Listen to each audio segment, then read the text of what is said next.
भर्तियां, फर्जीवाड़ा और सियासत, ऐसा लगता है राजस्थान के लिए अब ये बिल्कुल आम बात हो गई है। 2021 का साल सरकारी भर्तियों में फर्जीवाड़े पर हुई सियासत के नाम भी रहा और इसमें भी सबसे ज्यादा नजर रही रीट भर्ती में हुए कथित फर्जीवाड़े पर, जिसे बीजेपी नेता किरोड़ी लाल मीणा ने जोर शोर से उठाया था।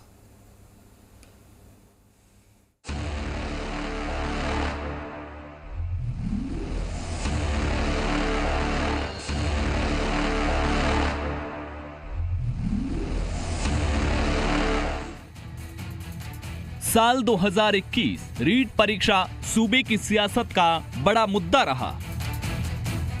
परीक्षा आयोजित होने के बीच ही जब पेपर सोशल मीडिया पर वायरल होने लगा तो उन दावों की धज्जियां उड़ गई, जहां इंटरनेट पाबंदियों से लेकर सुरक्षा के दूसरे तमाम दावे किए गए। इस परीक्षा आयोजन को सरकार ने बड़ा इवेंट बनाया। आयोजन के बाद खुद की पीठ थपथपाई, लेकिन साल खत्म हो गया है, अभी तक मेरिट लिस्टें भी जारी नहीं हुई हैं। इस परीक्षा में 31,000 पदों पर भर्ती होनी थी। इसके लिए दोनों लेवल में 25 लाख अभ्यर्थियों ने फॉर्म भरे और उनमें से 13 लाख अभ्यर्थी परीक्षा में बैठे। बीएड के अभ्यर्थियों ने दोनों लेवल की परीक्षा के फॉर्म भरे।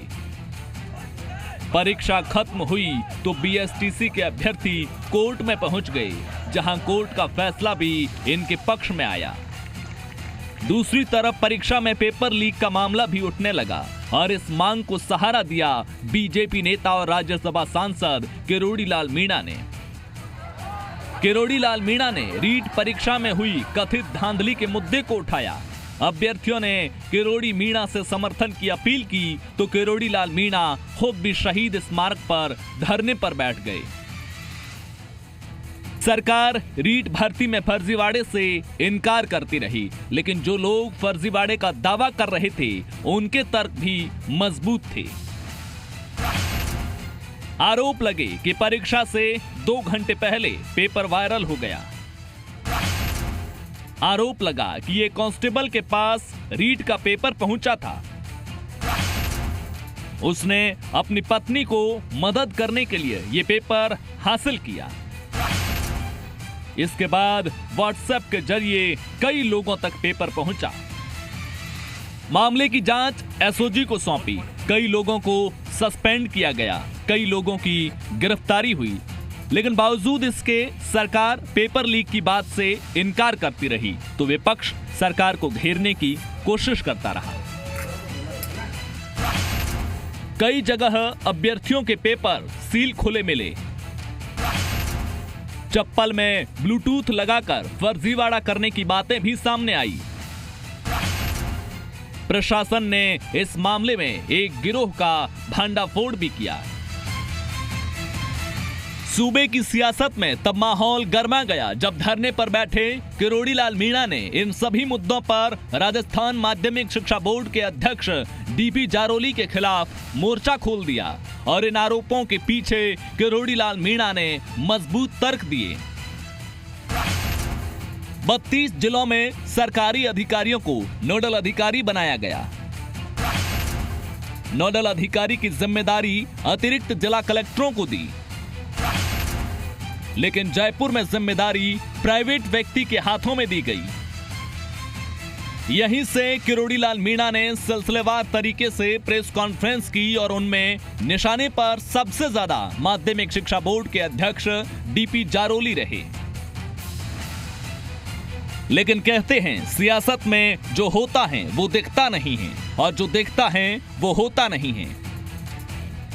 नेता के रूप में किरोड़ी लाल मीणा भले ही युवाओं के पक्ष में खड़े दिखे, लेकिन उन्हें पार्टी का समर्थन नहीं मिला। वो अकेले दम पर संघर्ष करते दिखे।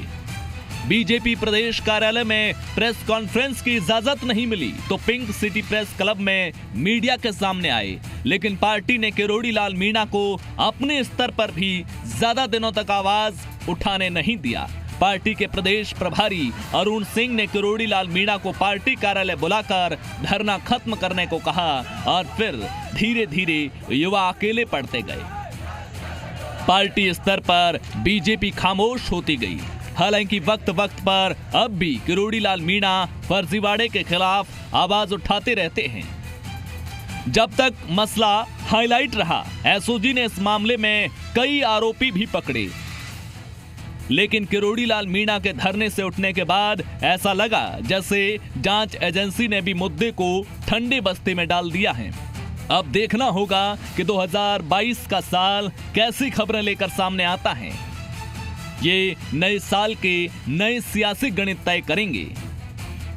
बेरोजगारों के हिस्से खुशियां आएगी या निराशा और इंतजार, लेकिन इतना तय है हर हाल में सियासत उसी रफ्तार से चलती रहेगी।